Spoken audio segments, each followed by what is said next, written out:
jangan buru-buru ini katakan azab. Misalnya tentara Allah ini dan sebagainya, jangan buru-buru ke sana ya. Jadi sebaiknya kan itu kan kata Quran, la taqfu ma laisa laka bihi ilm. Jangan ikuti, jangan kau turuti, jangan mudah menjustis, prejudice, menuduh, memvonis apapun yang kamu tidak punya pengetahuan atau basis pengetahuan.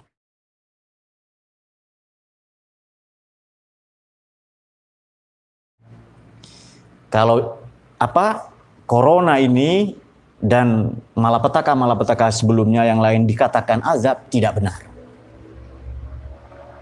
Jadi, Allah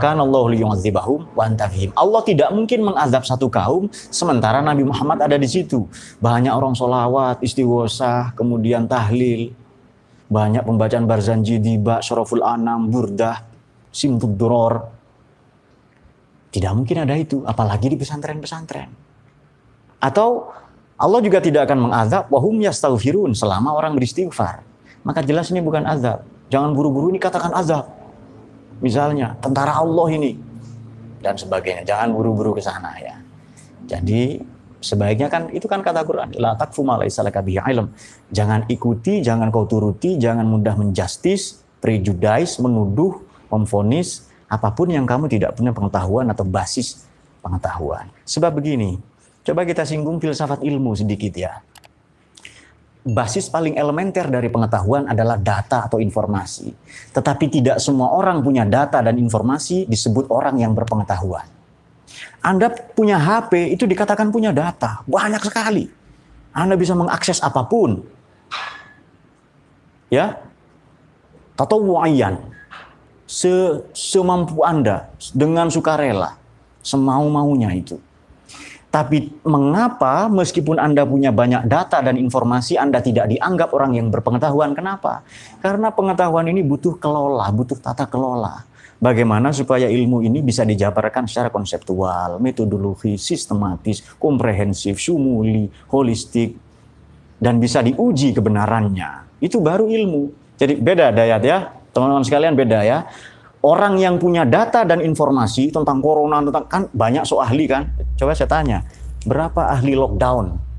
Berapa ribu ahli coronavirus itu di HP Anda? Mereka hanya punya data, punya informasi, tapi tidak mampu mendayagunakan, mengelola itu, maka tidak disebut orang yang berpengetahuan.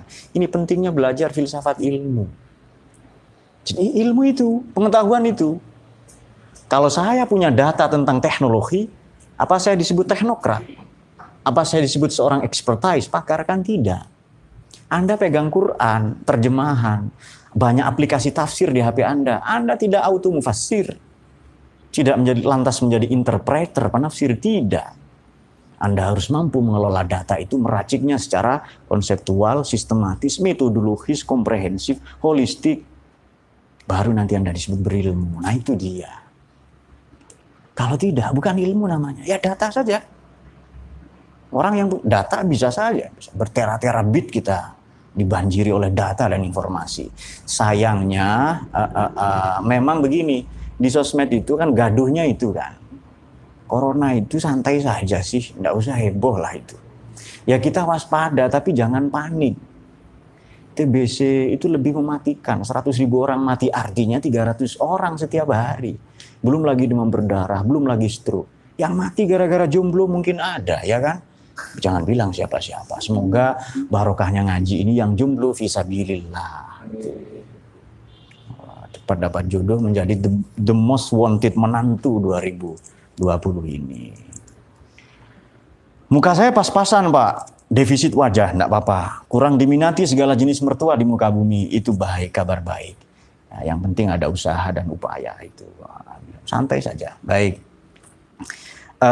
Kemudian ada juga begini. Ada ayat Quran yang agak mengerikan ya. Yang agak mengerikan itu bunyinya adalah di surat Anfal, mari diperiksa ayat 25. Wattaqu fitnatan la tusibannal ladzina zalamu la yusibannal ladzina zalamu minkum khassatan wa'lamu annallaha syadidul iqab. Wattaqu fitnatan la tusibannal ladzina zalamu khassah. Takutlah kalian kepada fitnah, malapetaka, bencana, ujian yang tidak hanya menimpa orang-orang yang zalim saja. Jadi kan wabah begini kan dilarang kan oleh MUI, oleh PBNU, oleh pemerintah melalui presiden dan menteri kesehatan sudah dilarang semua. Jangan kontak, bahkan sholat Jumat, ya kan? Ya kan? Jangan kontak itu. Tapi ngotot sholat Jumat. Nah, di sini banyak beberapa saudara kita gagal paham. Tadi dikatakan kalau wabah, bencana malapetaka datang, tidak hanya menyapu, menerjang, menerpa orang-orang yang zalim saja. Tapi orang-orang yang beriman juga kena. Itu Nabi Musa alaihissalam pernah protes. Ini ya Allah, kok bencana ini hanya kok menimpa semua orang. Yang zalim kan seharusnya kan yang zalim saja. Jadi itu protesnya Nabi Musa alaihissalam. Dan beberapa kekasih Allah ya, banyak Allah itu berdialog dengan para kekasihnya alaihissalam. Tawar-menawar lah itu. Kenapa bencana yang kau turunkan ini justru menyapu bersih? Yang beriman dan yang tidak beriman. Yang zalim dengan yang soleh. Kenapa? Protes begitu. Allah diam saja itu. Sudah capek Nabi Musa protes-protes, tidur itu. Begitu tidur digigit semut. Marah Nabi Musa itu langsung dirusak semua. Rumah semut itu diobrak-abrik itu. Lalu Allah bertanya begini. Halana melata wafidan.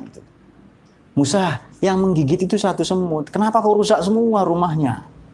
Maka sadarlah Nabi Musa. Oh ini jawaban yang tadi kan, katanya. Ini jawaban tadi kan, oke sorry bro, katanya santai. Katanya. Nah, jadi itu semut yang menggigit satu, tapi rumahnya diobrak-abrik semua itu. Karena jengkel Nabi Musa itu. Ini istirahat capek-capek, semut menggigit lagi itu. Nah, demikianlah kira-kira gambaran itu. Kenapa? Ya nanti orang soleh mati ya mati syahid ya. Yang toleh, yang bejat ya mati syahid, selesai itu. Dan itu lazim sekali, biasa. Misalnya Nabi Ibrahim itu dipanggil oleh Allah tidak mau. Malaikat Israel datang. Malaikat Israel datang kepada Nabi Ibrahim. Bro, sudah waktunya pulang katanya. Rambut beruban kan katanya. Ayo pulang, dipanggil kasihmu katanya. Nabi Ibrahim itu Khalilur Rahman. Ya Khalilur Rahman. Khalil itu maknanya apa ya? Makanya kalau membersihkan gigi pakai tusuk gigi bahasa Arabnya takhlil. Sela-sela. Dekat sekali loh seperti Khalil ini kekasih yang sangat dekat. Kalau Rafiq, ada orang saudara kita namanya Matropik, Rafiq ya, Ahmad Rafiq ya. Panggilan kampung kan Matropik itu hanya teman tapi a company, hanya menemani saja, tapi tidak dekat. Kalau Khalil teman sangat dekat bahkan menyatu. Nah, kata malaikat Israel, kamu dipanggil katanya itu. Waktunya mati saya ini katanya. Waktunya mati saya itu. Maka jawaban Nabi Ibrahim itu begini. Hal ra'aita khalilan yusi'u khalilan. Apa kau pernah saksikan kekasih menyakiti khalilahu pada kekasihnya? Hal ra'aita khalilan yumitu khalilahu. Kau pernah saksikan kekasih membunuh kekasihnya? Balik sana, kamu salah perintah itu katanya. Salah protokol katanya ke Israel itu loh. Malaikat Israel tidak sekolah kan, ya biasa. Kalau malaikat Israel sekolah, gurunya salah menyampaikan, bahaya kan? Betul nggak itu? Sekolah di sini misalnya di pesantren ini, guru salah menyampaikan, atau Israel alaihissalam kalah debat, bisa mati semua kan, dicabut nyawanya itu. Untung malaikat Israel tidak sekolah, dan malaikat memang tidak usah sekolah.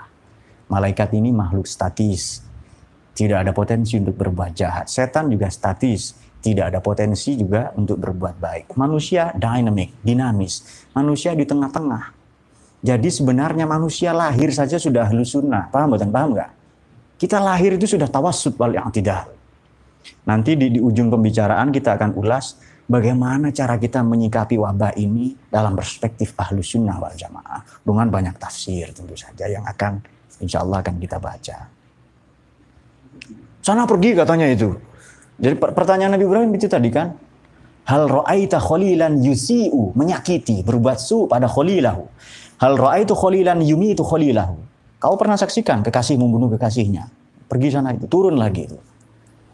Nah, terus ini ya Allah begini katanya, sampaikan kepada kekasihku itu, hal ra'aita khalilan la yuhibbu ayyalqa khalilahu. Tanyakan pada Ibrahim ya, hal ra'aitu khalilan la yuhibbu ayyalqa khalilahu. Apakah kekasih ini tidak mau menjumpai kekasihnya? Begitu ya. Ya sudah mati sekarang katanya itu. Jadi mati itu perjumpaan dengan, dan biasa hal-hal seperti itu dalam. Baik.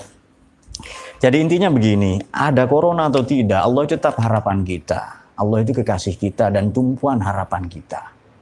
Baik ada COVID-19 itu atau tidak.